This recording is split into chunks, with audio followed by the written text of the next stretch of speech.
Damn.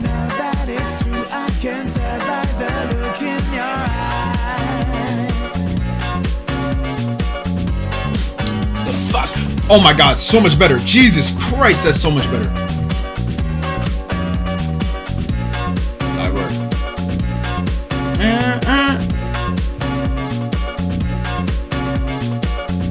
Let's see what's on the ting for today. No Nino paid. Champion crowned? Wamau? Nigga, what the fuck is a Wamau? What is that?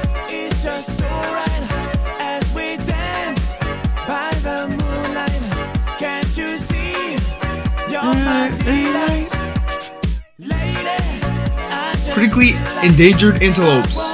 Oh, this, yo, I wanna watch this. Yo, this shit looks mad good.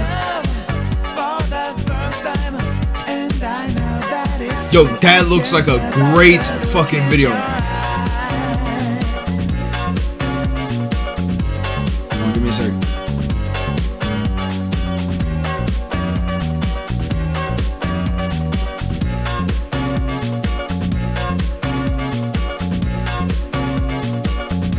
Holy shit.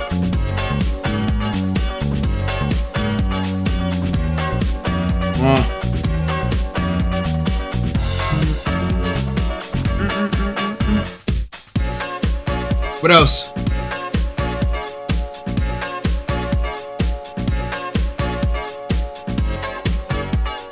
Yukimura, yo, finally they giving fucking dude playing time. Holy shit, my nigga.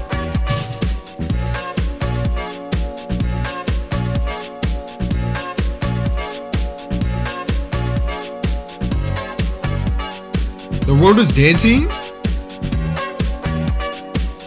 Yo, what the fuck is that? Yo, that shit looks mad interesting. Oh my god. No music video. You ready? I ain't been talking as much to my friends, my family. Probably just think I'm depressed. I know the perky was spent, still took half. Stayed at the sun as it set. What the link fuck? When I ain't get along with my pops. I thought that I knew it was best. They always told me that God give it strongest the hardest. I'm tired of hearing that shit. Sorry to mama, I know that your burdens will have you. For that, I'ma carry the rest. I'ma get high as I can, stare at the ceiling.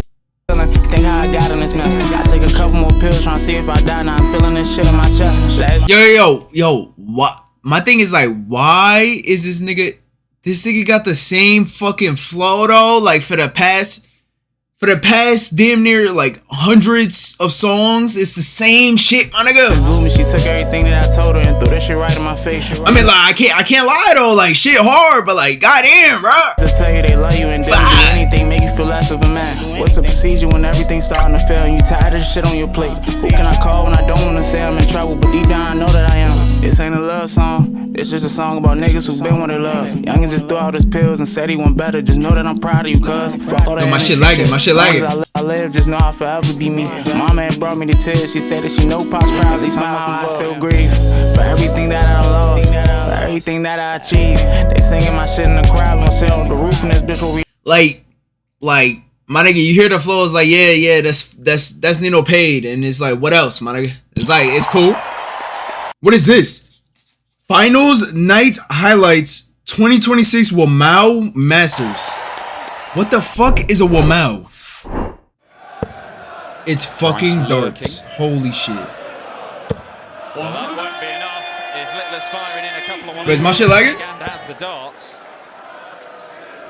There's been 5 maxes in this set. 91. You require 41. For the first set. And what a set. Whoa. Oh. Yo, this nigga is fucking locked right here. This nigga is locked. This would be a firm hello handshake for the game, wouldn't it? Hello, Derwin. Oh my word, you can't get. He missed the bullseye. Oh my. 2025. Hold on. His art would have been Let me make sure my for a shit not second. lagging real quick. One man misses the bullseye. The It's other not, man it's good. doesn't miss double 10. Luke Littler is a set to the good. Whoa, whoa, whoa, whoa. Black. Red. It's the 2 and 3 treble visits, Dan, isn't it? Yeah, he is absolutely hammering in the ton 40s. 434. Not enough to leave a finish. Bryce can do what he wants from here. Oh shit. What does he want? Treble 7? I think that's what he was going for. Yeah, he was it. 81. Yo, I'm not gonna lie. That nigga's ass. That price, he's some fucking shit. Oh, Done. oh, oh. He's already missed 7 darts at a double from 9. Nigga, he missed all the reds. That is zero fappage, and that is a superb set. Some of the standards. 40, yo, how the fuck? 40-minute video of darts? Are you dead ass? Real shit, yo, darts is like that, my nigga. Feel his pain. Show me the ending. Show me the ending. Wait, It's nothing worse than you're up there, you know. I think the ending's right here. 536. To take the lead. Games That on the ninth is set. the lead. Luke Littler was 3-1 in sets. Is Luke Littler versus the fat nigga? From Littler. Yo, obviously I have to root for the fat nigga. Come on, bro. It's a must. Last leg Holy shit. and last set drama a couple of times in this event. Oh, Is it going to happen again? no way. No way. Miss. Luke Humphrey's going to mismatch darts against him. Ready? Miss. And it rarely happens. Ah, that was bad. That was bad. That was bad. Opportunities in a tournament. We've had it a couple of times in the past. Missed Rob again. Cross winning the world title. Michael Van Yo, Gerwen these- winning the World Series of Darts final last year. Yeah, I'm not gonna lie. These. Oh shit, he's locked. We are going all the way. Humphries will be okay with that. Jesus Christ, Jesus. With either of these on 170. What the fuck? Where did the? 105. Just went Luke through it and past it. 170. Here, fishy, fishy. Yo. 145. Wow. It's a great effort, smile from Humphries. 65. Got to refocus. Got to be careful here, Mark. Yeah. There you go. Oh shit. And that's not a criticism, it's the way to Yo, go. That's the risk. I'm not gonna lie. I don't. Are they aiming for that or are they just buns? I honestly can't even tell them. This is for a break of throw. Games on the first He will leg. now. Yo, that nigga pause, look back, and then nod his head to the crowd. Yo, that nigga hard. Yo, he know he tough at this shit. This nigga know it. Bob Onway, not enough. Certainly not enough now. 100. It's almost there. Far. Nearly added to his tally as well of 13 180s Whoa, whoa, for whoa. that last visit. 100. 3 Luke tons. Maguire, Not enough for Luke 117. Humphries. Luke Littler has That's time. good. That's good. He's He setting. can He set it up. 57. He will be back. 57. Yo, that was perfect. Humphries has got to apply Yeah, some 60 pressure. now. 60 can get tricky. It's missable, even by Luke Littler. 84. He was not aiming for Luke that. Maguire, 60. This for the title. Oh shit. Oh shit. 40. 2 championship. How did he hit? Yo, it's a big black. Will he get any more? Will Luke Humphries regret that poor setup? He should have been better placed. 58. More match darts coming in for Luke Littler to end an absolute classic. On double 10. It had to be double 10. The back-to-back world champion. The world Back-to-back world champion? To win more World Masters to his ever-growing tally. What the of fuck? televised majors. He's now the holder of the World Championship, the World Match Play, the UK Open, the World Grand Prix, the Players Championship Finals, the Grand Slam, and now this. Nigga, he just named 5. Is that the GOAT? Nigga, did I just watch fucking LeBron James? Did I watch fucking the Messi of darts right now, my nigga? What the fuck? Yo, did you hear the fucking list of his achievements? Holy fucking shit, he's the GOAT. He holds like all the fucking world titles. Jesus Christ, that nigga is yo, he's fucking insane. And the other dude had him at an OT. Yo, the other guy had the GOAT at OT. Yo, that's insane. That's actually insane. Holy fucking shit. Jesus Christ. Yeah, that must have been a good ass fucking thing. I don't like this. I hate anime trailers. Anime trailers are fucking dog shit. What is this?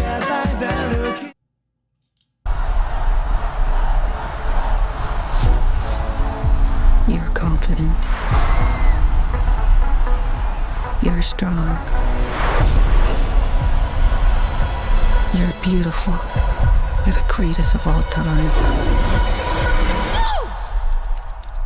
Let me tell you something. In this life, you're either a winner or you're a loser. Y'all want to work in a steel mill like me for the rest of your days? No, sir. Yeah, because I sure as hell don't. Y'all willing to fight for it? Yes, sir. I need to hear you a little louder. Y'all willing to fight for it? Yes, sir. Ready whenever you are, Michael.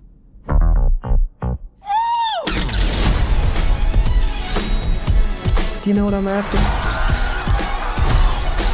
You want to be the biggest star in the world? We need to capitalize on Michael's success. Yo, this shit doesn't look bad. Brand. That's our Coca-Cola. And we need to start selling. So I'm planning an international tour. This is just the beginning. Yeah, I'm not gonna lie, without this trailer, I would not have known that Michael's dad was like behind a lot of this shit. I need to think. I told you what to think. Wait, what the fuck? This nigga, this nigga my boss.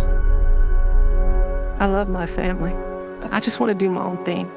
Oh, fuck no. Just have all these ideas in my head. Just gotta get them out. Then do it, Michael. Who the f— Not a little boy anymore. People always told me, be careful what you do. Michael, I knew you were different the moment you were born. You have a very special life. And mother always told me, be careful who you love. I believe music can change the world. To the love becomes the truth. The bitter cheese, not my love. Spread love, The bitter cheese, joy, not my love. and peace. She's just a girl. That is what I Bro, want. I'm the not gonna world to lie. feel.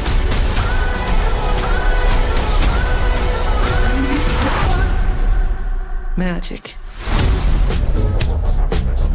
Yo, it's Michael fucking Jackson.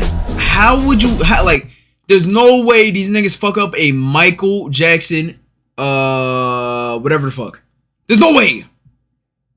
My nigga is Mike Jack. This nigga is the most famous person of like the fucking century or some shit. If they fuck it up, they're just ass. I'm not gonna lie. Like these niggas don't know what the fuck they're doing. But bro, I've been recommended this for like the past fucking year, my nigga. I'm finally gonna watch it, YouTube. Are you ready? For the past fucking entire year, I've been recommended this one video with this nigga on the video.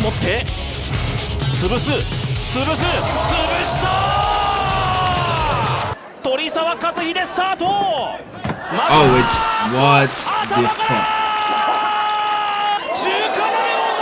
It's Japanese Ninja Warrior. Hold on. Oh shit.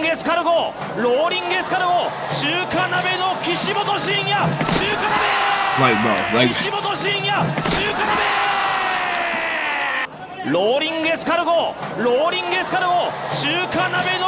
yo, why are there so many fucking angles? Why are there so many angles? Oh, wait, hold on, no. Bro, this shit cannot be that hard.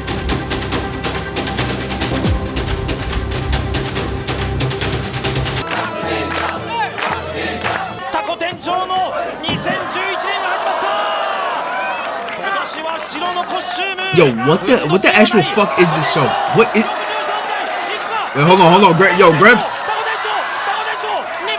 Yo, come on, Grims. He's just fucking around with it, right? Okay, there we go. Hold on. Yo, Gramps might do this shit. Everybody thinks Gramps is a fucking joke. This nigga might be the real fucking deal. Oh shit.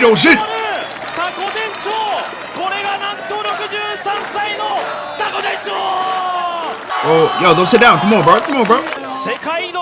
Oh fuck. Rolling escargot.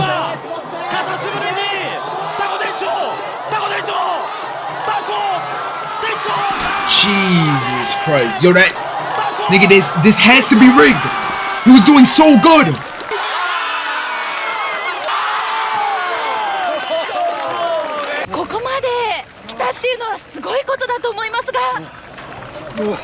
Bro, this nigga looks like a straight fucking anime character from real life. What the fuck?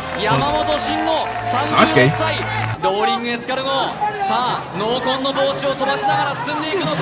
Oh.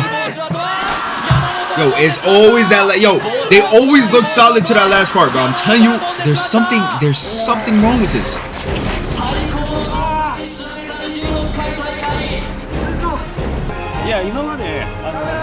It was nighttime. I swear it was just morning. They do this shit all the way till night. I don't know what you're saying.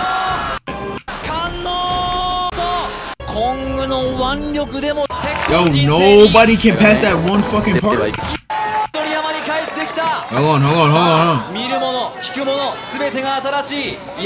He's speeding through this shit. That was good, clean. He's going fast as shit.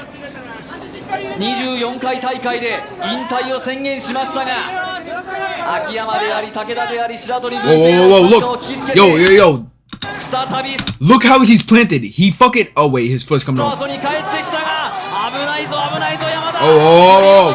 Wait, that's tag. Nigga, that's tag. He did. Yo. He purposely took out his foot to stop the momentum. This thing is insane.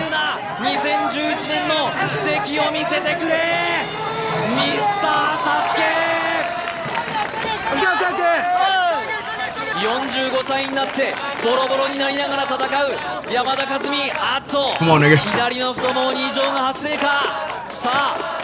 This thing, like, that was the hardest part. Everything after this is easy as shit. Oh my god. Yo, another loss for the short niggas. I'm not gonna lie, if he was like 1 inch taller, he probably would have did it.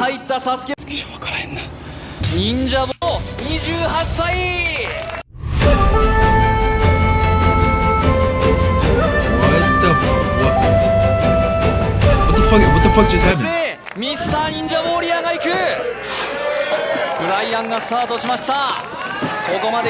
Oh my god. Yo,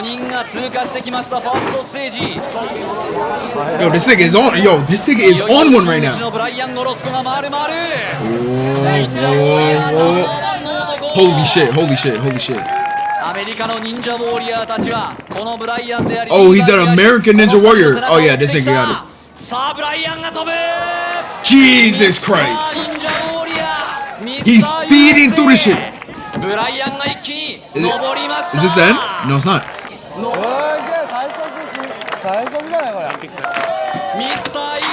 Yo, I'm not gonna lie, bro. Just another win for the fucking Americans. Yo. America is #1 in everything. Yo. In anything possible. Even if it's not real, we're #1. So, there's this one shit, the fucking look. Look at this.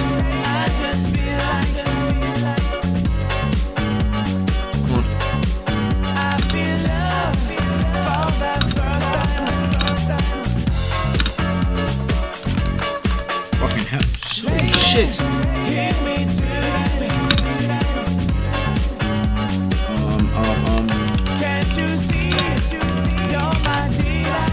I don't know why it was that hard. Nigga, even in shit like 2 Rubik's Cubes, 2 6, 2 beers, We're fucking number one. We're number one in life. In everything. Nothing can beat us, my nigga. And this is the GOAT. Look at the fucking GOAT of 2 SIGs. This nigga made another world record of 106. He's the fucking GOAT.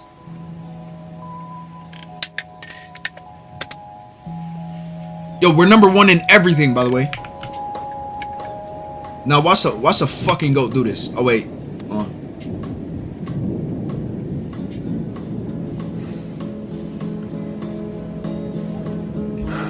Watch it go. Patience. So considered by the ocean. You can teach the 7th grade. Do you think because you chose One beer down. Holy fuck. That's a sub 10-second beer right there. So that was like a 5-second beer. Rubik's Cube SIG double fucking action, bro. Like he knows what he's doing.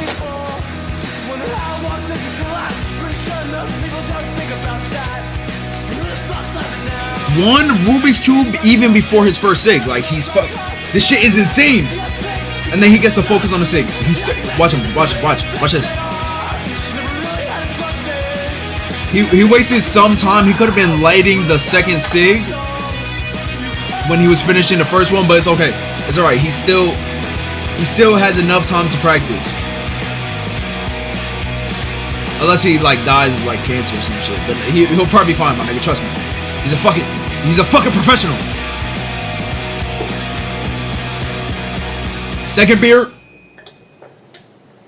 Little slow on the second beer because of the smoking, but holy fucking shit. And threw up. Yo, that's the love of the fucking game. That's the love of the game. He is fucking insane. Holy shit, that's insane. Bro, I'm not gonna lie, it could easily be a sub-minute. Like, super easily. He just doesn't want to, bro. He just doesn't feel like it and shit. But yeah, that nigga's actually insane at that shit. Yo, finally, I watched YouTube's videos, so okay, stop fucking recommending me that dog shit, man. Jesus Christ, dude. Dino Blade? Bro, what even the fuck is this? One more time. World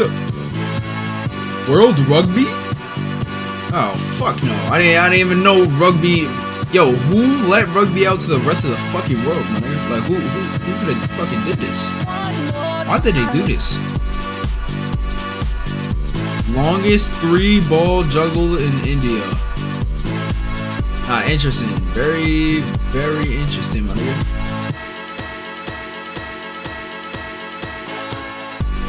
I think that's it. Is that all the videos?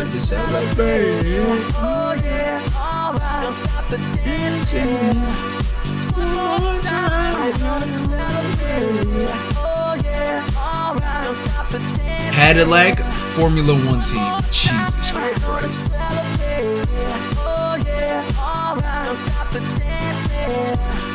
But I kind of want to see this though. 1941, Florida doctor John Gorey faced a dire situation. Yellow fever, also known as the Black Vomit, was sweeping through his town, wiping out entire families.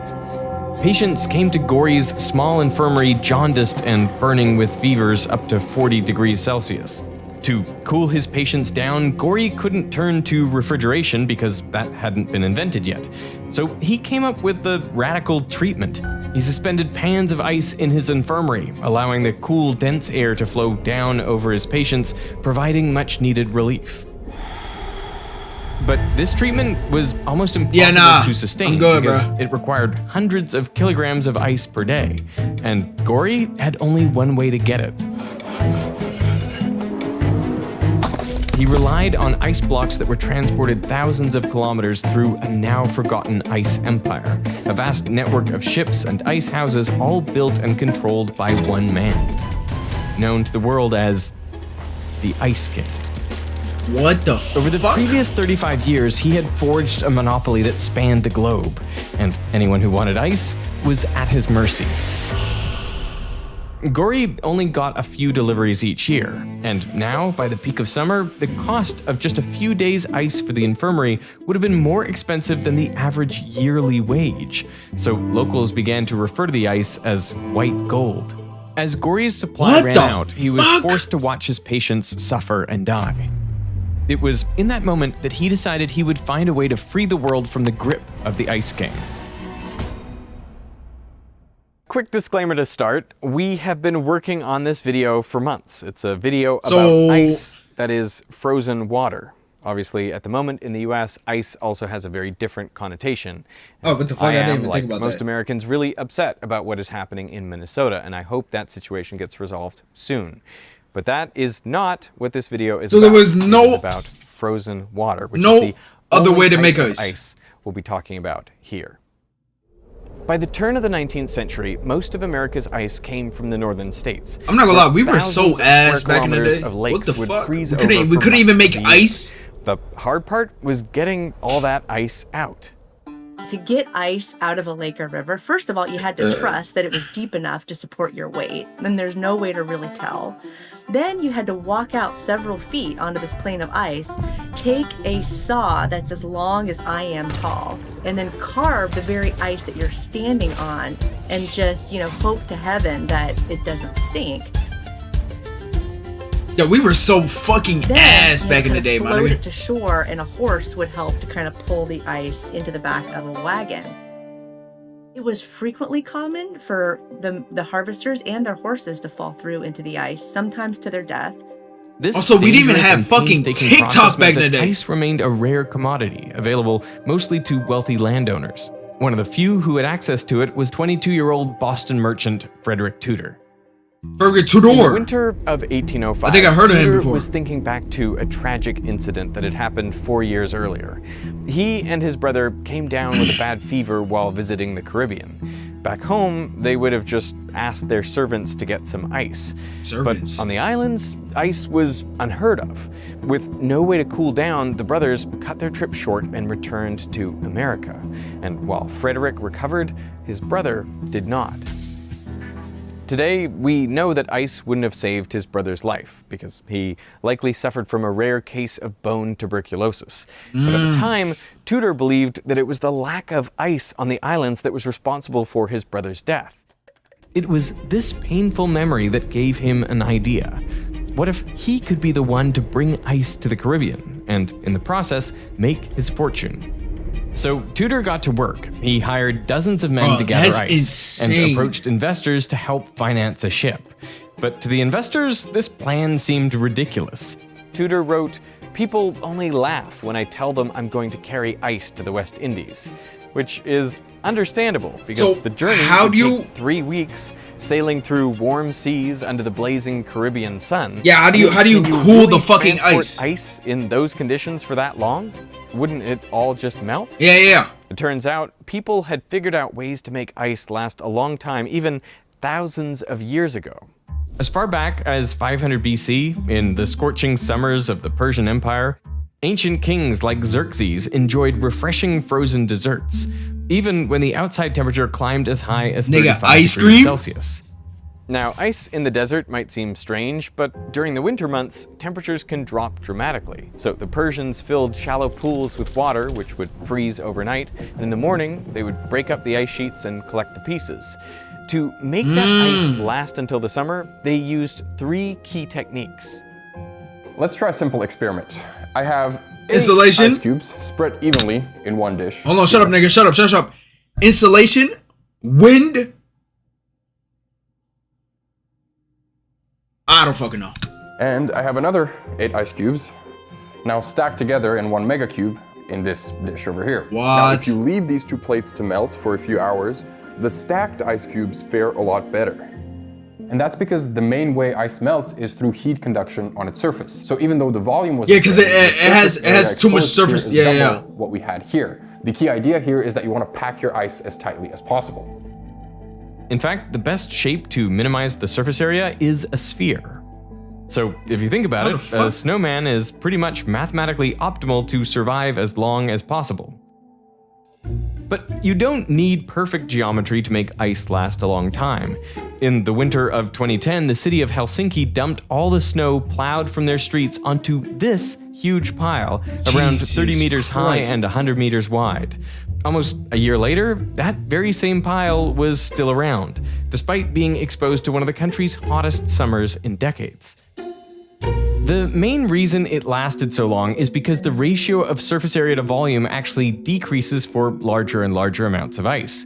For example, if you double the radius of this snowman, then the volume of ice increases by a factor of 2 cubed, or 8, but the surface area only increases by a factor of 2 squared, or 4. So this is known as the square-cubed law, which was the that's pretty much what I said by the Persians.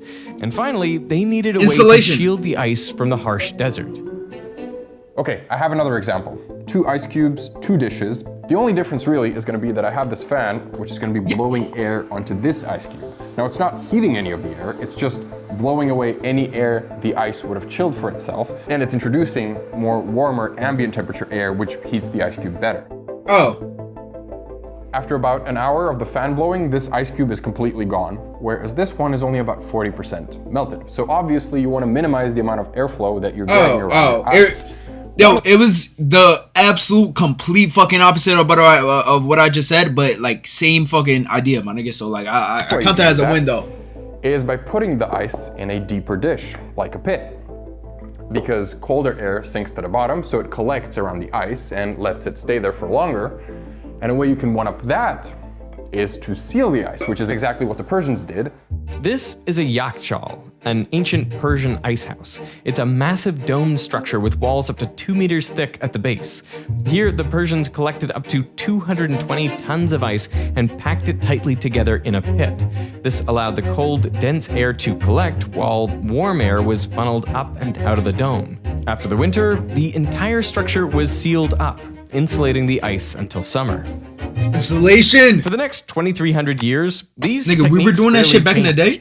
And now, Tudor was ready to bet his fortune on these ancient principles. So he mortgaged land on his family estate to buy a ship, and he began modifying it for the long journey to the West Indies. He did that by building out a cargo hull in a ship that was built similarly to the ice houses. The ice was elevated off the ground, so it wasn't sitting in meltwater, because meltwater, speeds up the melting of ice. Yeah, conduction. Were also packed really tightly. Tudor went all in, sinking a full $10,000 of mostly borrowed money into the venture, which is the equivalent of over $250,000 today. He sent his youngest brother and his cousin ahead to the island of Martinique to build an ice house ready to receive the cargo. On the morning of February 13th, 1806, Tudor departed Boston Harbor, carrying with him over 80 metric tons of ice, the first shipment of its kind. The Boston Gazette ran an article that read, "No joke, a vessel has cleared at the custom house with a cargo of ice. We hope this will not prove a slippery speculation." After nearly 3 weeks at sea, Tudor's ship arrived, and to his relief, around half of the ice had survived the trip. Oh, wait. But there was a problem. His brother and cousin had failed to build an ice house. So with no place to store the ice, Tudor had to sell it straight off the dock under the hot sun. He sold as quickly as possible, but after 2 days, he had only made about $50. The locals were confused by the strange frozen water, and many were shocked when their new product disappeared before their eyes. One customer tried to save his precious ice by submerging it in a bath of water, only to find it vanishing even faster.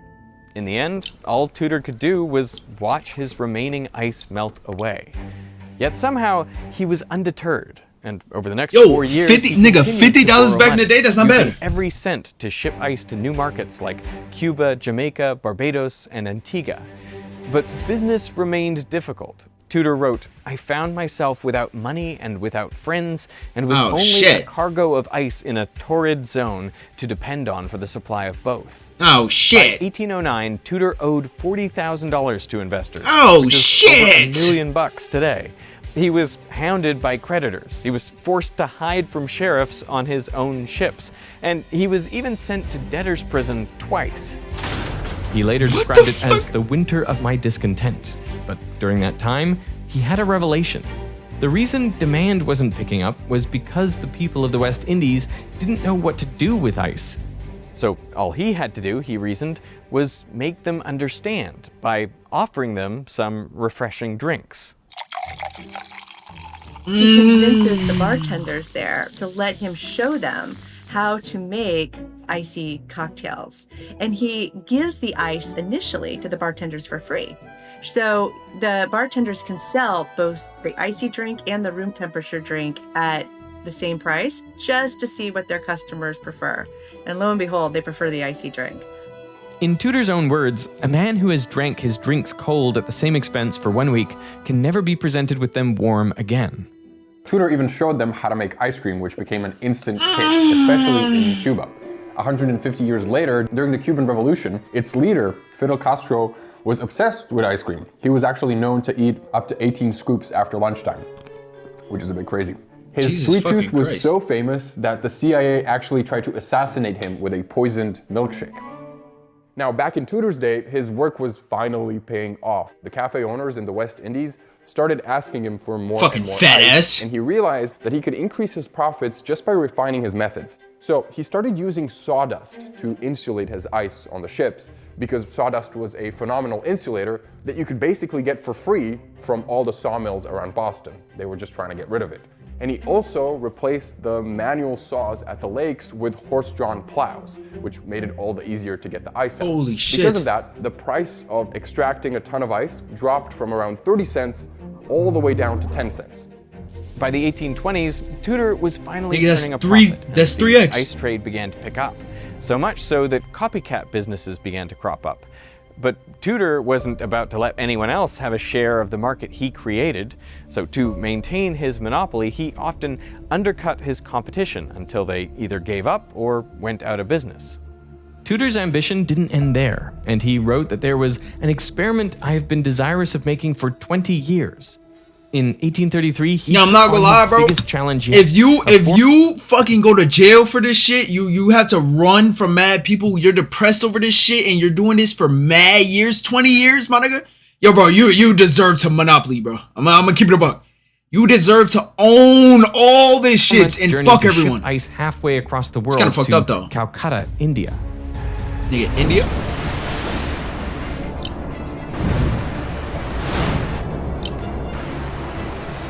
And despite the trip being 5 times longer than his first one to the Caribbean, more than half of the ice survived. In India, the ice was a big hit. Over the next 20 years, Tudor made around $220,000 in Calcutta alone, making it one of his most profitable ventures. Over that same period, he rapidly expanded his empire, opening routes to Brazil, Singapore, Hong Kong, and even Australia. His yearly sales went from less than 10,000 tons in the 1830s to a record high of 132,000 tons in 1856. Seeing the wealth and power of his monopoly, the world gave Tudor a new name, the Ice King. In under 50 years, the ice trade had become one of the largest industries in the US and its second largest export by weight. What was once a luxury product became a commodity. By the 1860s, devices known as ice boxes started popping up in ordinary kitchens. Essentially, they were insulated wooden cabinets with a compartment for ice at the top, which would then cool down the food underneath, keeping it fresh. Families across the country soon bought ice that's a daily fucking or fridge. weekly, with the average New Yorker buying over 600 kilograms a year. This surge in demand resulted in a curious new profession, the Iceman. The Iceman would go door to door delivering huge blocks of ice up to 45 kilograms. And while home delivery was nothing new in the 19th century, the Iceman was unique in that he needed to go inside your house to make his delivery. All kinds of rumors and jokes and cultural thoughts started to crop up. And if you look at some of the most popular Yo, I'm not gonna lie, this songs is insane. Yo, this shit was worldwide. It was so fucking big, and I've never heard of an Iceman in my fucking life. At the time. Ever. She fell in love with the Iceman, or the Iceman took my wife. If you look at old Valentine's Day cards that were circulating at this time, they all had puns about the Iceman. You know, the Iceman made my wife, too hot. He was supposed to deliver ice. Like, it was so silly. Consumption of ice in big cities like New York skyrocketed, and by the end of the 19th century, ice had grown into a billion-dollar business.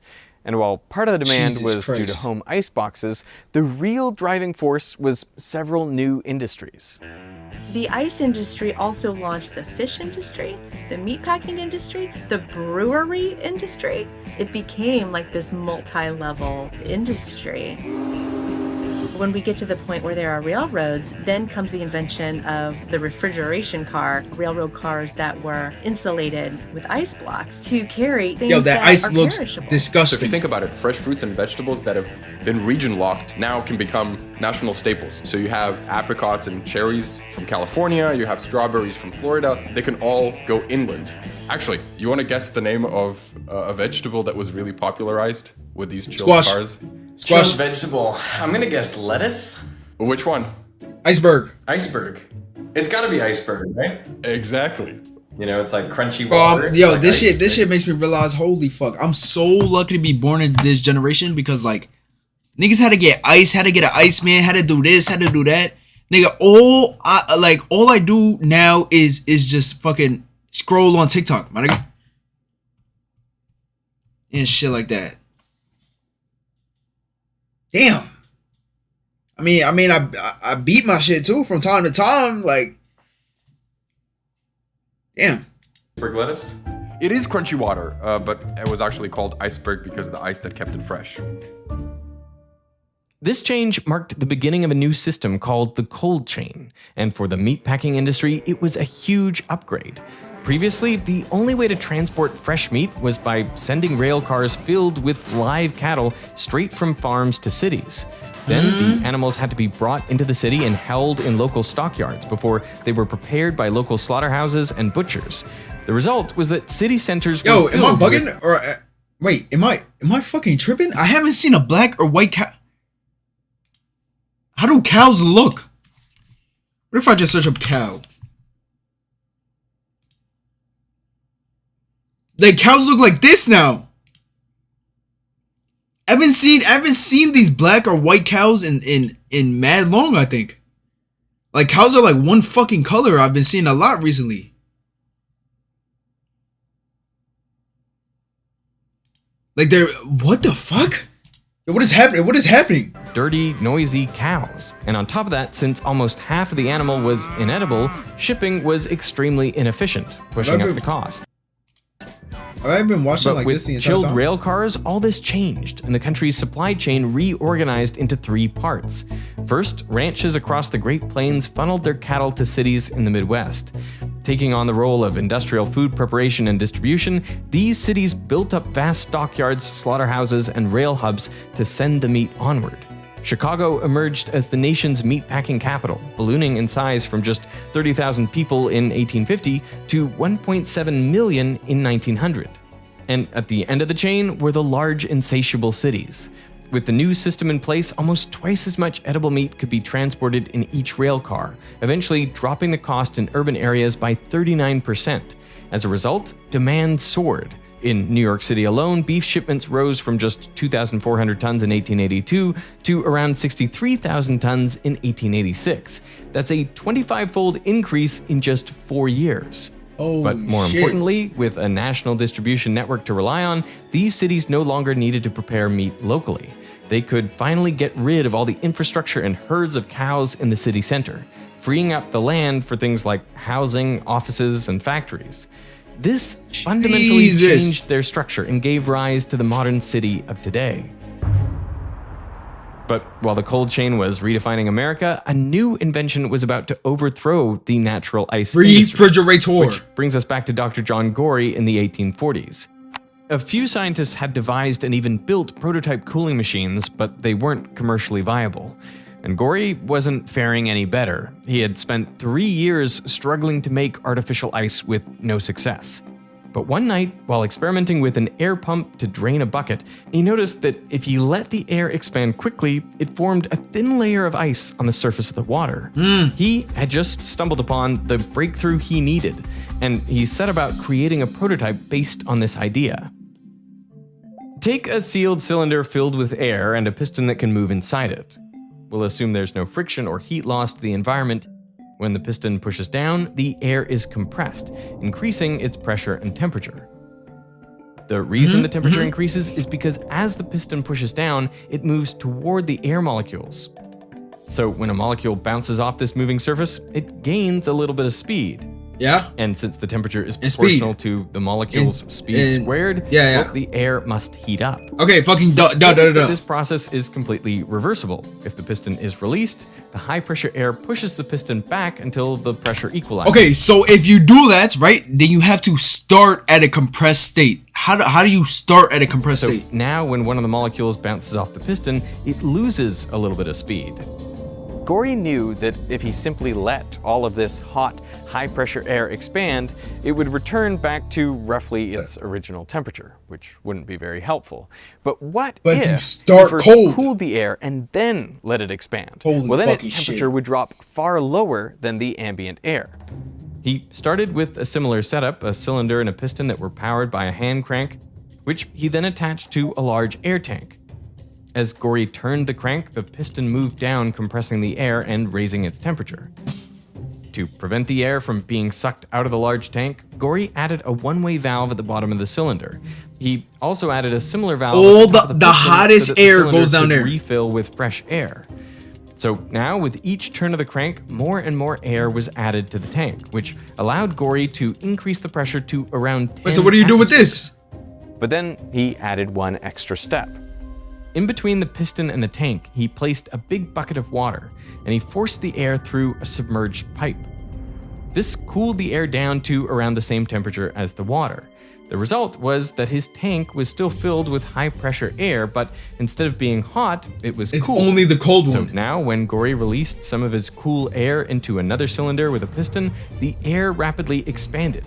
This cooled the air down below its starting point and dropped it to freezing temperatures. Gory then placed this entire cylinder inside a large tank of water, finally making ice. But to avoid the entire tank freezing solid and clogging up his machine, he used one final trick. Instead of fresh water, he filled the final tank with salt water, which freezes below 0 degrees Celsius. Since the salt water remained liquid, he then submerged metal molds of fresh water until they froze into solid blocks, essentially creating the world's first ice cube tray. For the first time ever, ice could be created anywhere, even in the heat of the Florida summer. Yo, that's insane. And when he, says to the world, like, I've invented ice, the reaction was, the hell you have. What? Yo, Nobody that nigga should be creating ice. Only God can create ice. And what John Gory That nigga also must didn't have fucking realize is that in the first had to try to public destroy venues him. in which he announces his ice machine, Frederick Tudor has his associates in the audience. Yeah. And Frederick Tudor is a man who does not take lightly to threats to his empire. And what bigger threat to the, natural ice harvesting empire is there than human-made ice?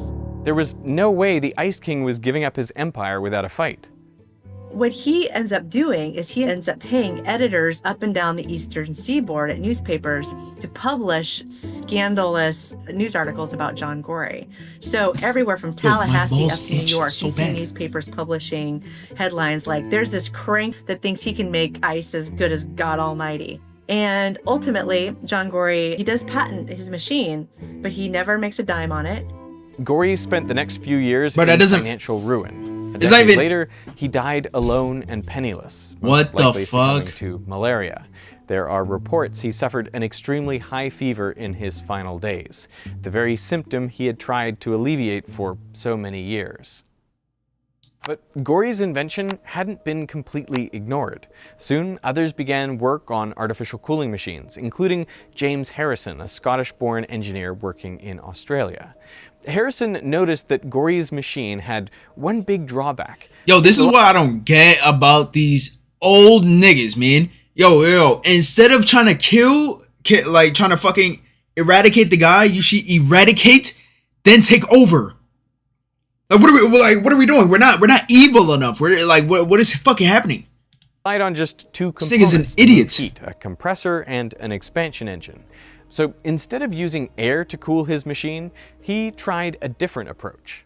I have a can of freeze spray here, which is a liquid that when I press down on this button, comes out and immediately evaporates into a very, very low temperature gas. So what I'm gonna do is I'm gonna blast it at this cup of water, and the process is actually so effective that in essentially under a minute, I'm able to get some ice to form in there. Okay, so after a layer of water, what you get is a bunch of ice. Now, the reason this works is because something special happens when a substance changes phase. So in order to go from a liquid to a gas, it needs to absorb a lot of energy.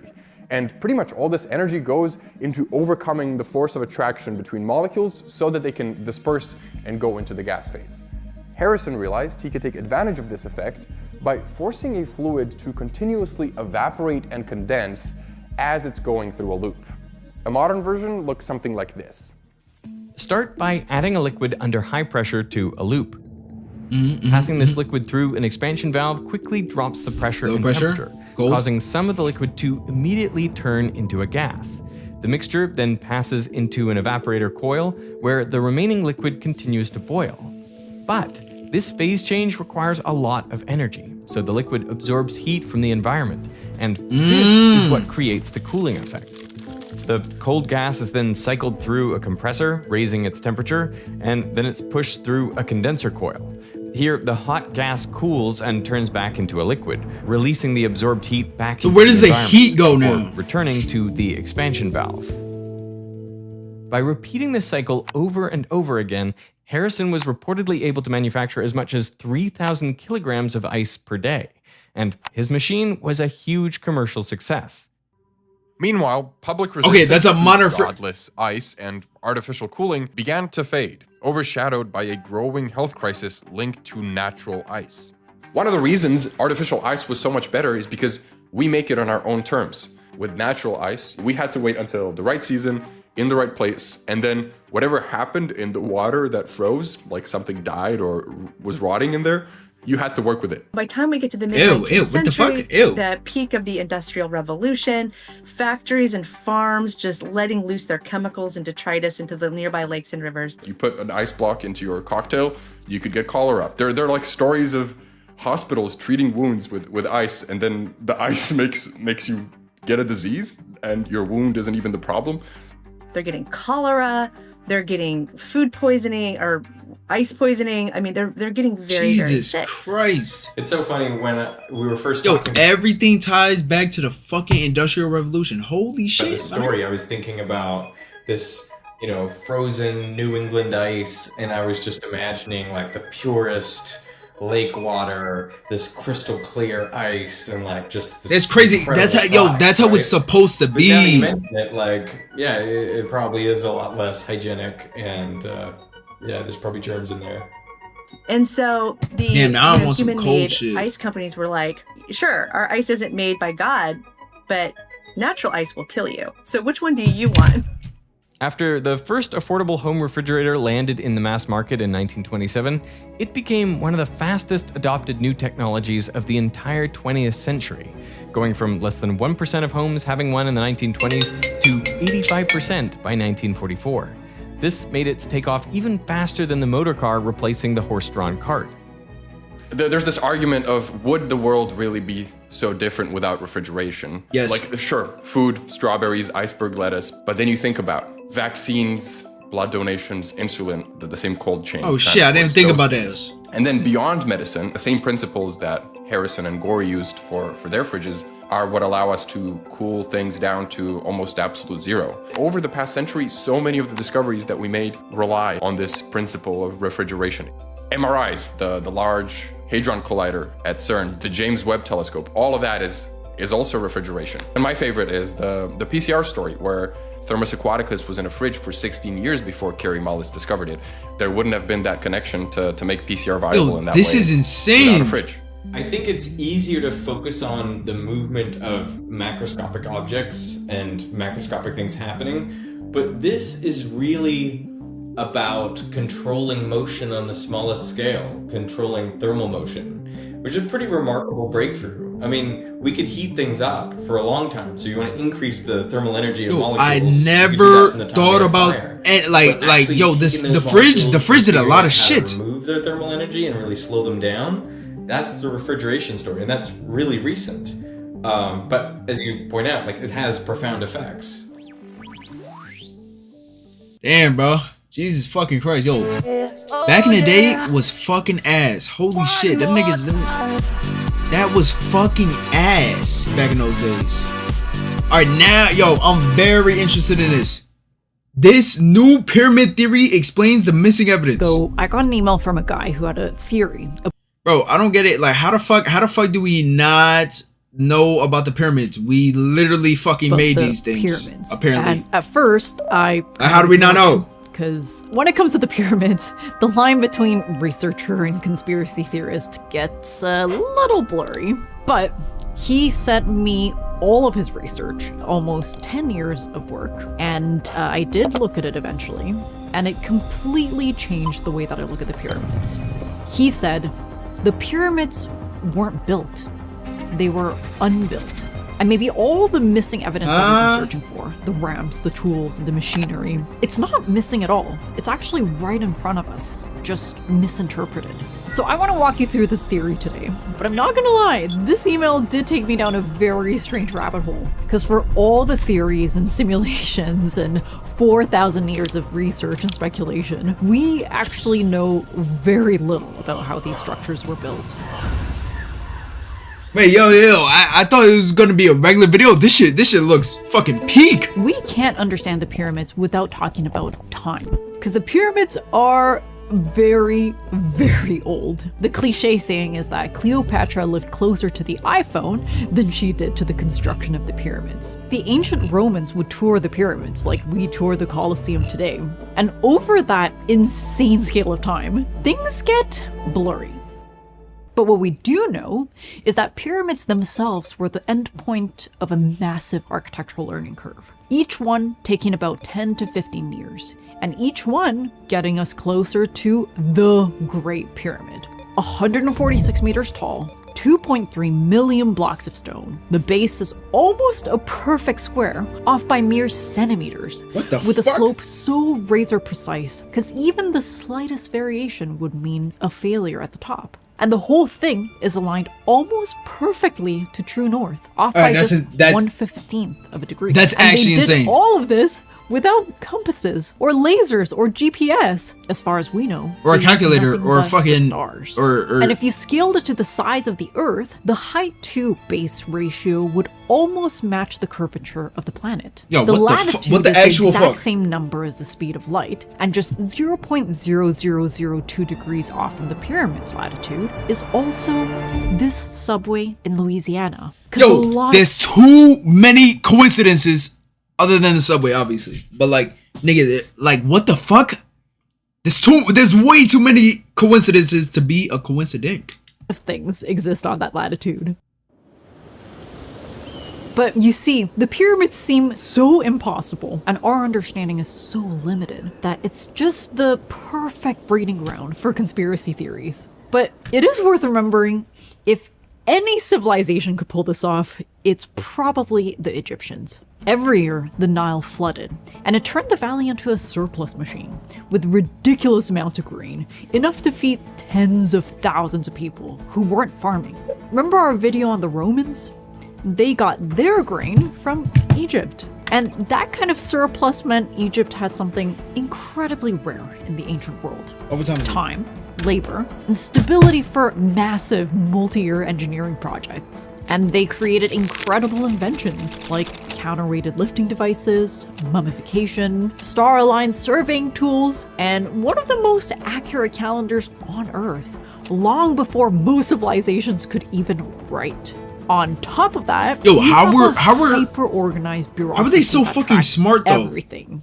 We literally have a 4,500-year-old site manager's logbook, where this guy named Merer documents how his crew boated the Tura limestone to the pyramid site. In fact, we have records for everything, like how they brought the stone, who they hired, and even the payroll. Everything except how they actually built the pyramid. Ain't that ass? Oh, by the way, they weren't built by slaves. Archaeologists found entire workers' districts at Giza with bakeries and workshops and medical teams, and even the tombs of the craftsmen.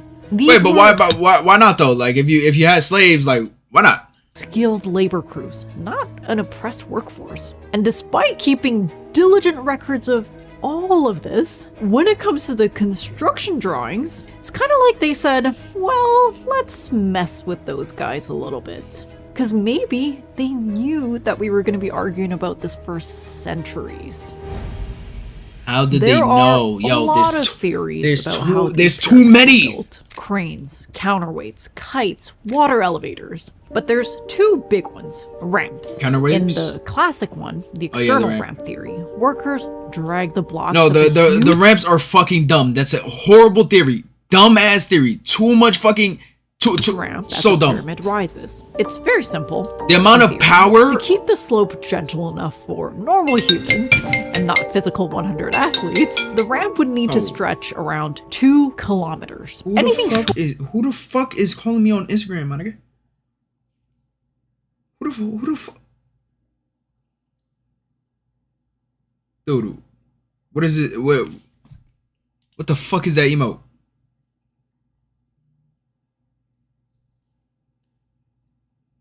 On.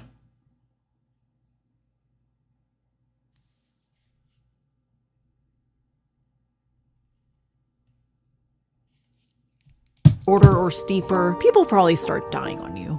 Well, yo, the ramps is a horrible fucking theory, my nigga. Terrible theory. That shit did not happen. There's too much power. Things get a little challenging. It takes to pull up a ramp. By the time you've built a ramp that's safe to walk on, you've basically cost yourself more materials and labor just to build the thing that builds the thing. And the real killer it's is dumb. There is zero archaeological evidence of a mile-long ramp ever existing or being torn down. And then there's a twist on this theory. A ramp spiraling around the pyramid. Shorter, more compact, reusing the same stone over and over. But now you have a different problem. The faces of the pyramid are perfectly straight. Otherwise, the edges can't meet at the apex. But to keep it at this precise angle, the builders had to constantly check the edges. But with a fat ramp in the way, it's blocking all the corners that you need access to. But if you do the ramp, and then you build on top of the ramp, no, that doesn't make sense. That doesn't work either. Because then they're not gonna be straight. So if the ramp isn't outside, maybe it's inside. Wait, I just said that. In the 1980s, someone saw a fox entering the Great Pyramid near the base and somehow popping out hundreds of feet higher. That little fox inspired the French architect Jean-Pierre Houdin to propose a hybrid system. A short external ramp made of limestone for the very first third of the structure, which is then reused for the top part once it's done. Then a hidden ramp spiraling inside the structure. It very neatly explains this missing debris, and it even answers some of the mysteries around the Grand Gallery, which Houdin thinks was a giant counterweight system for hoisting the granite beams found in the King's Chamber. It also explains why it's so tall and narrow, and lined with strange benches, and covered in scuff marks, as if something hard and heavy slid through it over. Wait, are we dead ass though? We couldn't have came to this conclusion earlier, my nigga? Are we dead ass? It's elegant. But then, in 2015, the pyramids got a giant CT scan. Oh.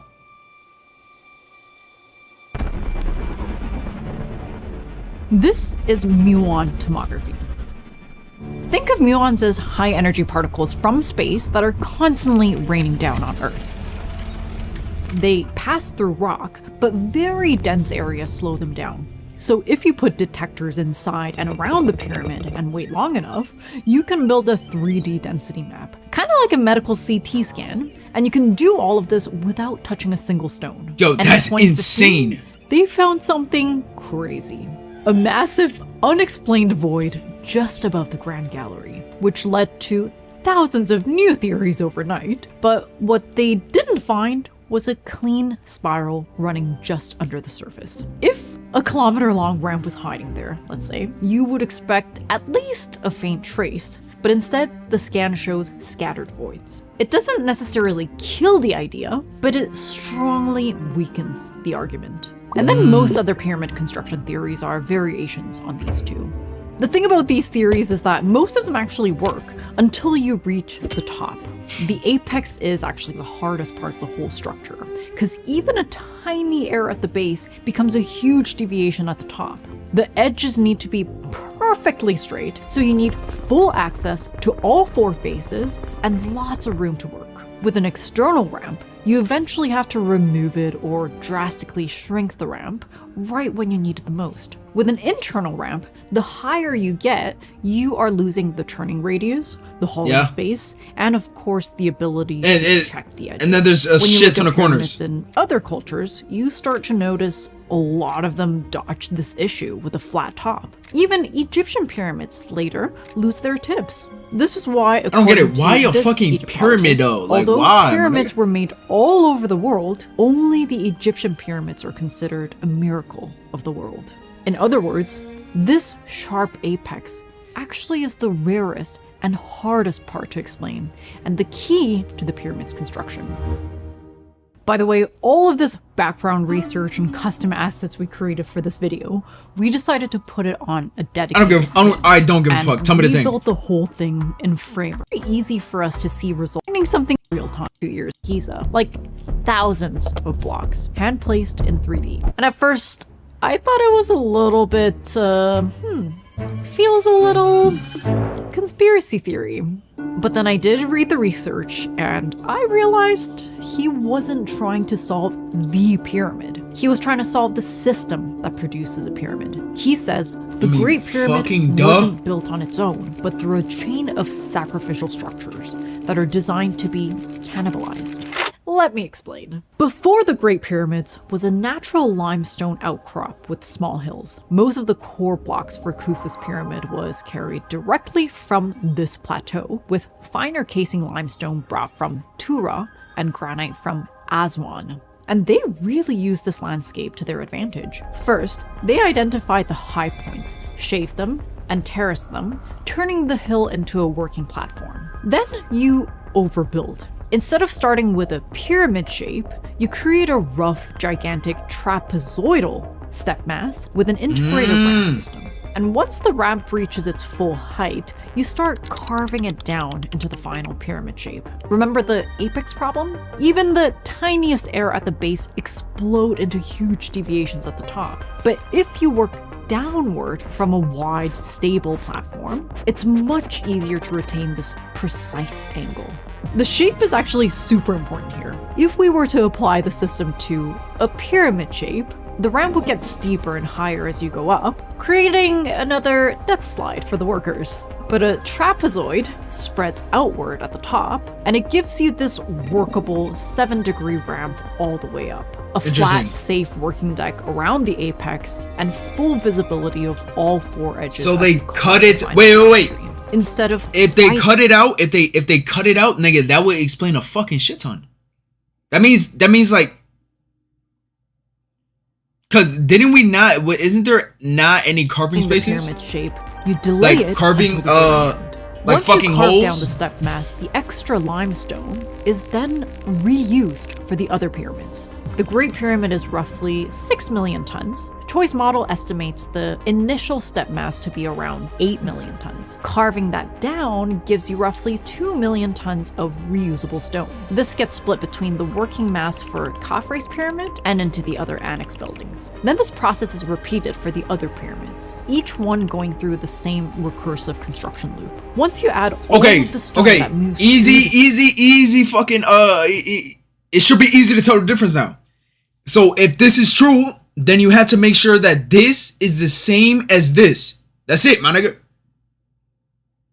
And then you can prove the whole shit. You get around 14 million tons circulating through the system, with roughly 1 million tons left over, which weirdly lines up with the mainstream volume estimates for the entire Giza complex. What's interesting about this theory is that it treats the entire plateau as a single construction engine and a closed-loop system, and it actually matches Egyptian behavior. Because the Egyptians were really into recycling. They turned broken boats into furniture, broken furniture became small objects, and later dynasties literally mined old pyramids for new buildings. So a cannibalizing system for the pyramids. kind of feels like a very Egyptian thing to do. And the idea of shaping the earth into ramps, that's not new either. Before the crane, which was invented by the Greeks in the 6th century BC, the landscape was the machinery. The dolmens, the Karnaks, and the early temples, they all shaped the earth into construction engines. Yeah, I'm not gonna lie, this is ass. Like, what the fuck is it? Niggas just put rocks on top of each other? Like, this is fucking ass. And most importantly, this system explains one of the biggest flaws of the external ramp theory: the missing debris. The ramps weren't lost through time, they were repurposed. But this led me to another very unpleasant thought. See, most theories fail not because we find something wrong, it fails because we find nothing. The massive external ramp, no debris.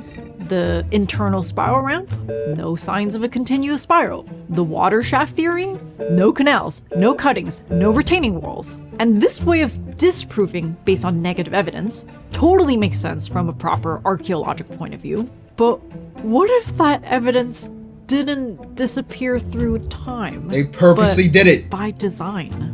Maybe for them, a sacred form should not have any trace of a human builder. Maybe they always recycle the construction evidence. Maybe they always restore the site to purity, removed every mark and trace that could give away the construction method. It also means that the absence of evidence isn't evidence of absence. Motherfucker, what does that mean? An architectural detail can reveal the construction method, even if they try to hide it. This YouTuber, History for Granite, went through an insane journey to catalog around 6,000 surviving casing stones across 3 sides of Khafre's pyramid. Wait, whoa! And he found a pattern. Tiny, tapered stones forming vertical streams on each facade, which he calls bonding stones. A more common masonry term is keying stones, which are essentially smaller, special pieces of stone that can slide down to stitch 2 masonry runs together. And it actually reveals a lot. First, different sections were laid simultaneously by different crews for efficiency, and then stitched together. Second, since there's no bonding stones at the centers or the corners, these weren't ending lines, they were starting lines. The last and most importantly, all 3 faces show the exact same pattern. This is pretty important because if there was a giant external ramp attached to the structure, you would probably see hotspots of bonding stones around the working edge. It doesn't prove any single theory, but it strongly suggests yes, the fuck it does. The casing had to be carefully stitched together from multiple directions, and the crews likely had a wide, stable working deck around a clean, unobstructed pyramid core. Again, this is not proof of any one theory, but maybe it can disprove some theories. So how do we know for sure? Like, how does a theory become proof? Mr. Wizard, but it's a real power plant and will generate electricity. When I move the gas flame under the flask, the water inside will be heated to boiling. In math or hard science, proof is pretty absolute. You run the experiment, anyone can repeat it, and if the result holds, then it's true, until someone disproves it. But with archaeology, well, you can't really run the build the Great Pyramid as a lab experiment. So instead... Yo, this is dumb. Yes, the fuck we can. Yo, yes, the fuck we can. Theory can get stronger if it first predicts what we should find, and then on ground, those predictions match the real traces, and different kinds of evidence all start making sense under that same explanation. And even then, other experts will try to break it. With the pyramids, it's even harder because I'm not gonna lie, bro, without fucking science and testing theories and proving theories, whatever the fuck, this is never gonna be even fucking solved, my nigga. Like, people can literally find it out, whatever the fuck, and it could be true and all that, but like, and then another nigga's gonna be like, no, that's not how you do it, and then the entire fucking shit is like, is kaput. Like, this shit is ass. You have to fucking test and prove it. And we can't dismantle Khufu, and multiple methods could produce the exact same final shape. So it's less, this is absolutely true, and it's more, for now, this is the least wrong answer. And after months and months of digging into this, for a brief second, I also wondered, could it have been the aliens? And I think there's a tiny part of me that kind of wanted to believe it, because it really hurts to think that we might never know the answer. But I know that that's just my cognitive closure talking, because our brains hate gaps in information. But maybe that's the whole point. In a world where we can Google almost anything, the pyramids are one of the last things we can't force into clarity. And maybe if we understood them perfectly, they would lose the thing that makes them kind of extraordinary. Oh. I didn't even think about, yo, that was yo, that fucking hit. Holy shit, that fucking hit. Nigga, that's like the same thing as fucking, dude, that's like the same feeling of like when you're ass at a game. Like Rainbow Six Siege, for example. Yo, Rainbow Six Siege, when you're ass and you just start playing, is magical, bro. I swear, this shit is magic. You get to hide in corners, you get to fucking prone, do some random bullshit, use a drone, like you're literally on the floor, POV, you get to jump as a drone. Like, that shit is fucking magical when you first start playing. And then when you're a fucking R6 champion, that fucking game is so shit. The game is so ass, my nigga. Like, it's just not fun no more. And like, if we figure this out, how the pyramids were made, it's just not fun no more. Holy shit, that hit. Jesus Christ, that was insane. Damn. Yo, also is also like, nigga, to compare it to something more general for you fucking plebeians, it's like beating your fucking meat, my nigga. When you first start doing it, that shit's magical. You don't do it every day. You do it as a fucking, as a like, it's literal pleasure. You know what I'm saying? And then you do it for years. And then within those years, you do it multiple times a day in those years. And then you just keep doing it. My nigga. And all the magic is gone. You're just there with a fucking meat stick in your hands, my nigga. And it's just weird and disgusting. We just can't stop, man. Hey, man, but that's really life, though, and shit. Know what I mean? It's really how fucking life is. Life gets like that sometimes and all that. I'm sure I'm gonna stop someday. Free climbing Greenland.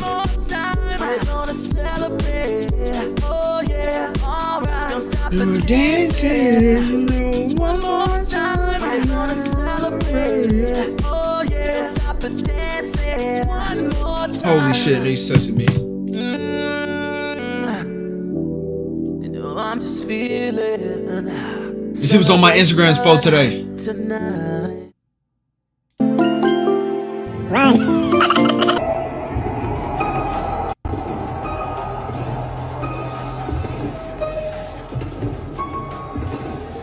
Bro. Yo, it's holy shit, that's so insane. Here's Curry with a high.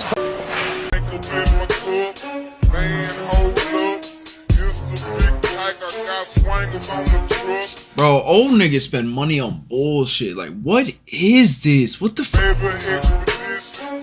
Like, bro, we're in 2026. This shit would have been hard in like 1950s or whatever the fuck. This shit is oh wait. Oh, it's a funeral procession.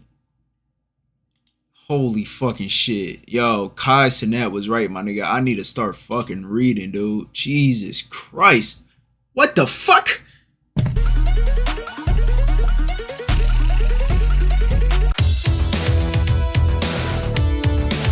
Nigga, who is that? Holy fucking, yo, that nigga swag out. That nigga, holy fucking swag. Sean Jordan, I'm professional. What's good, y'all? Welcome. Shut up, nigga. What I am trying to say here is. Can I play a song real quick? Yeah. Alright, Autumn's in it though, so like. Yo,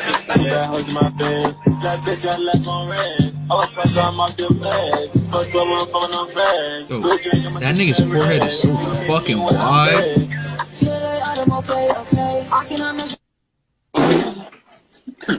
Good shit, Wick.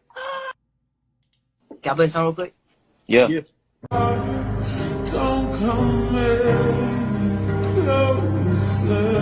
Dude, yo, what the fuck is soccer, my nigga? I'm not gonna lie. Is this even soccer?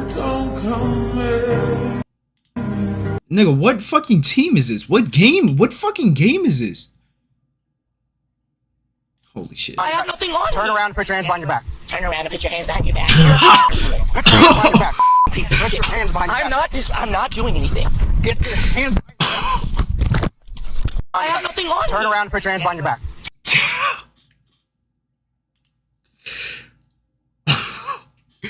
Type shit I'd be doing if I was white. Turn around and put your hands behind your back. You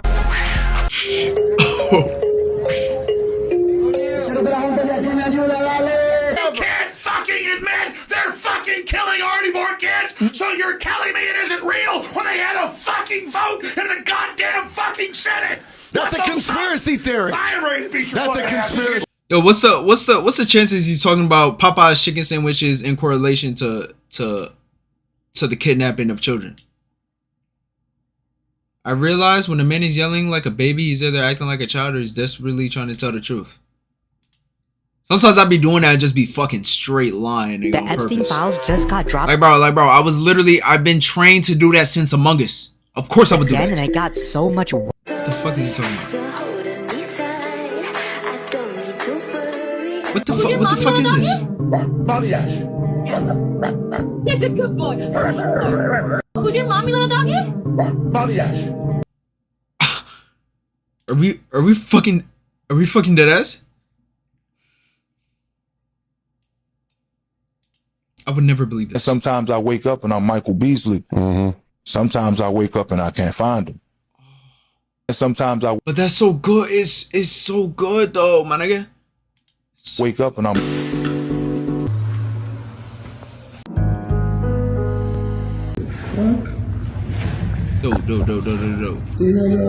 Yo, security, do something, nigga. What the fuck is wrong with security? What the fuck? It's just a lot going on. It's fucking bullshit. Yo, why is there a nigga at the end of my videos talking about some bullshit? Yo, why? What the fuck? I'm blocking the fuck out this nigga. Yo, he ruined my whole fucking mood. Holy shit, bro.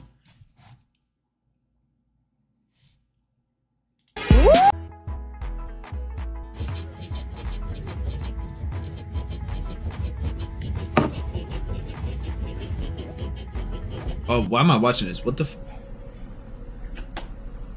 What'd you say it was on? 120. Is that the highest it goes? Holy shit. For how long? 10 minutes.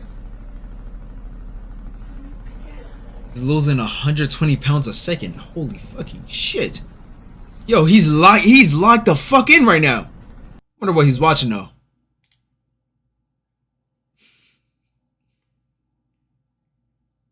Hello, internet. Here's my constipated son doing his poop exercises. Oh wait, is this real poop exercises? You don't know that he drank a cup of Miralax and ate a yogurt with a pinch of flax seeds before he got on the vibration plate 2 exercise program. He stands on the plate for 7 minutes. Then the section he raised the kilometer speed from 30 to 120. The journey of a severely constipated kid that holds his food, which caused a significant weight gain. Yeah, I'm not gonna lie. I don't think that's how that shit works. My nigga, I don't think like you get constipation and it just turns into fat. What'd you say it was on? 120. Is that the highest it goes? He locked in though.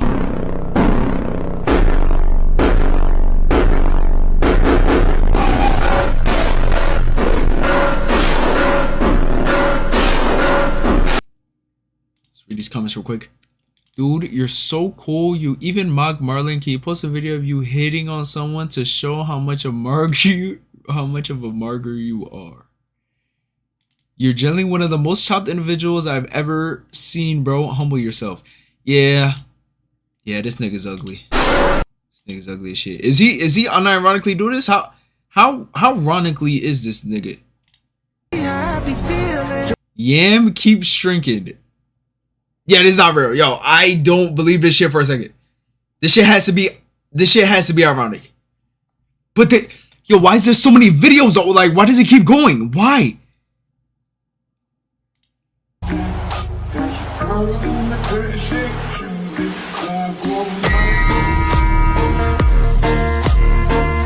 Oh my fuck, I think it's real. Holy shit. I think this nigga's a real fucking dead ass. Black bitch.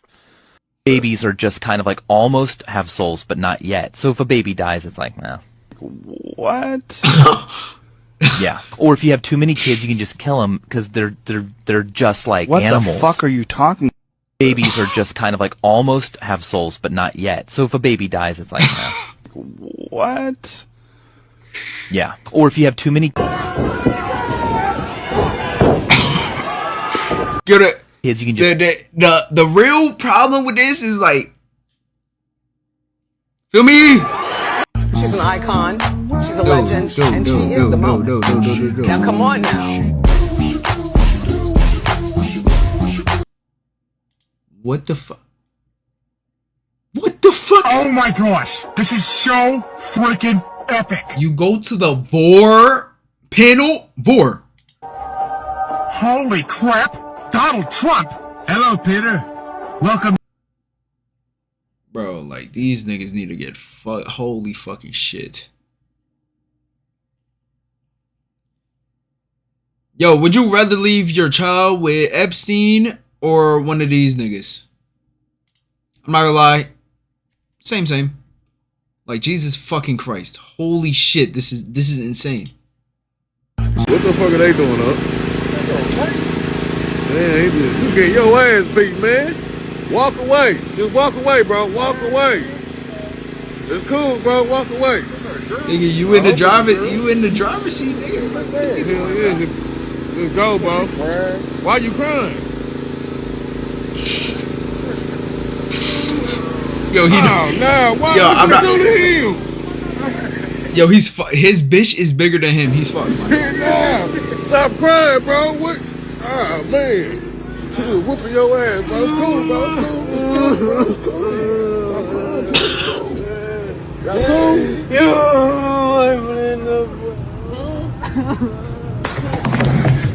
What the fuck? Like, bro, holy fucking shit, this shit rules my mood.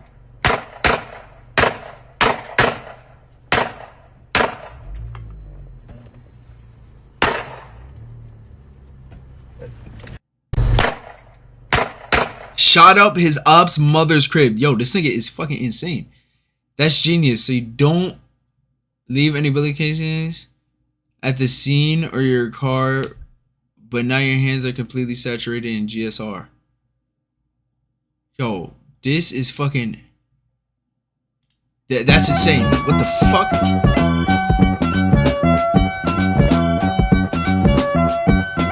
Today we're going to talk about the crossover and intersection between environmentalism, social justice, and education, in combination with raising awareness, leveraging your platform and influence, and investing in the sustainable. Today we're gonna. Yo, niggas are clouding him, but this nigga dead ass went to fucking Harvard, my nigga.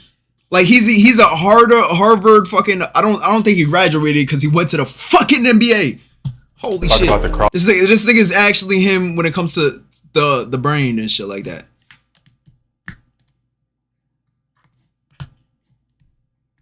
God damn, that's kind of insane. Crossover and intersection between environmentalism, social justice, and education, in combination with.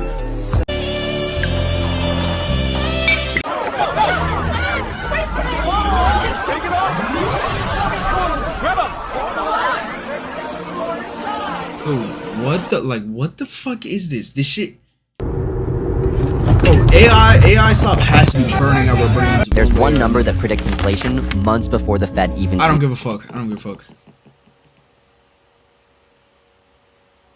See, it started one day by the stove. Yeah. Well, I'm not gonna lie. I'm keeping it above, bro. Once you get Indians on the fucking IG feed, that's when it's time to just click off, my nigga. Jesus, actual Christ.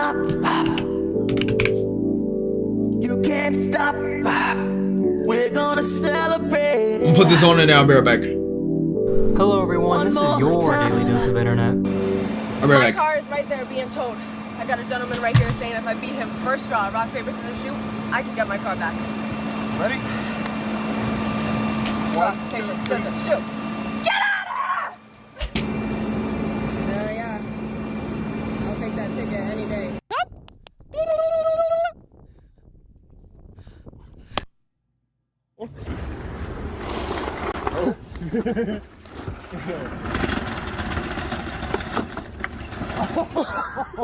Oh my god.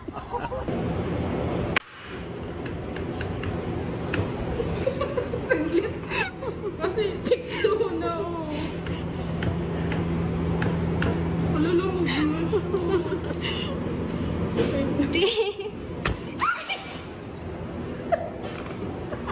Okay, super long shot. What's up, dude?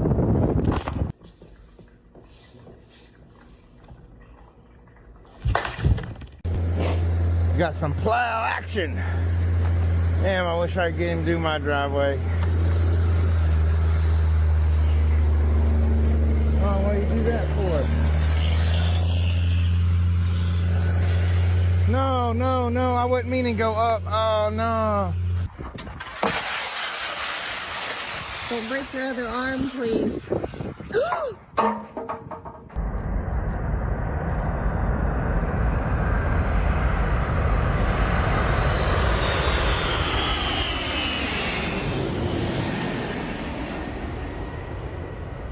I've never seen a typewriter used like this.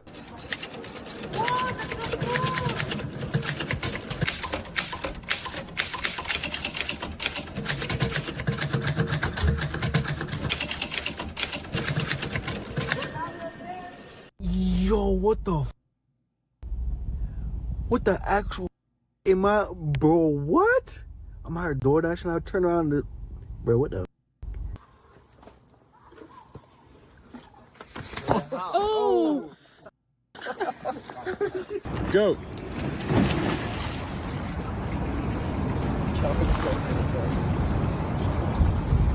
I think Calvin should do his underwaters like this.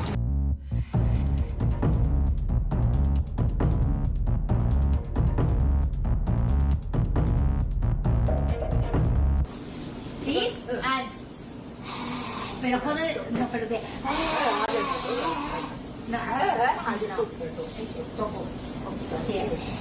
no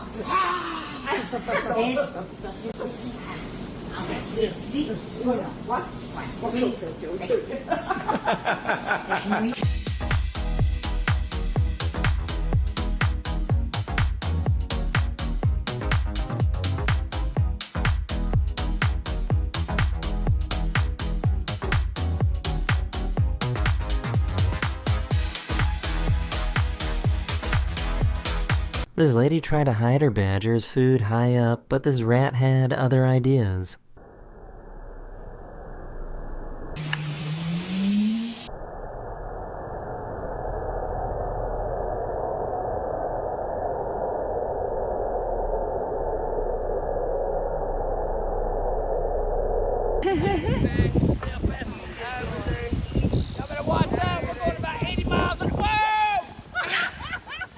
What's going on in his head?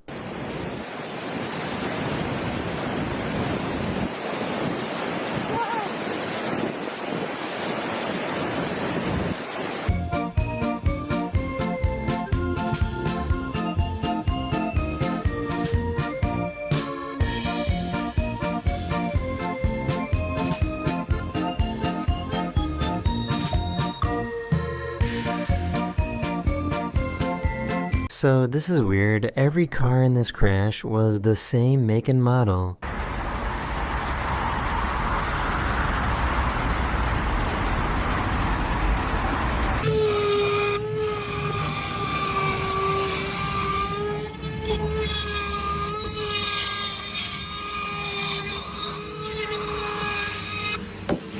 This shuffle is super satisfying.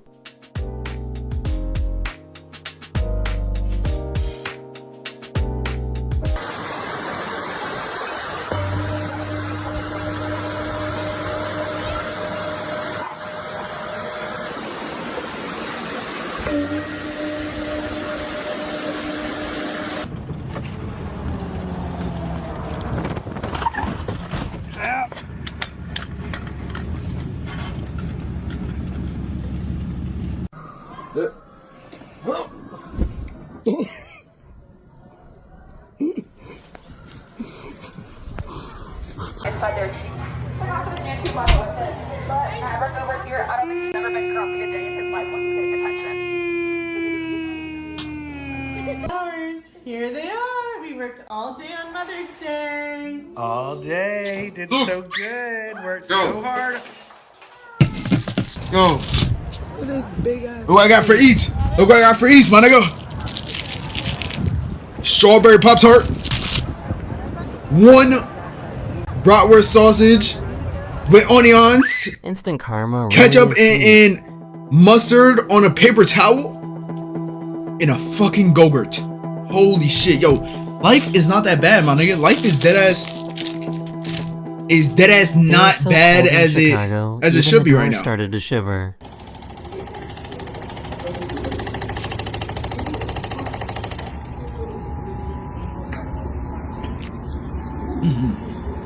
No, eu escuto com Petite. Já escutei. Whoa, what the fuck? No, просто обычный. Bro, that's insane. End of LaCroix. Make a wish. Done. This British Airways plane lost one of its wheels during takeoff.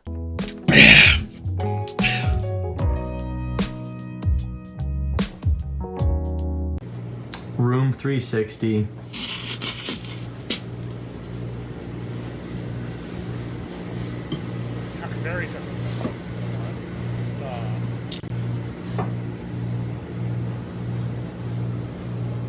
The scientists used special cameras to study how penguins behave underwater. Hello, Brian. Yeah. What is up, my nigga? Hello? Brian? Oh? Oh.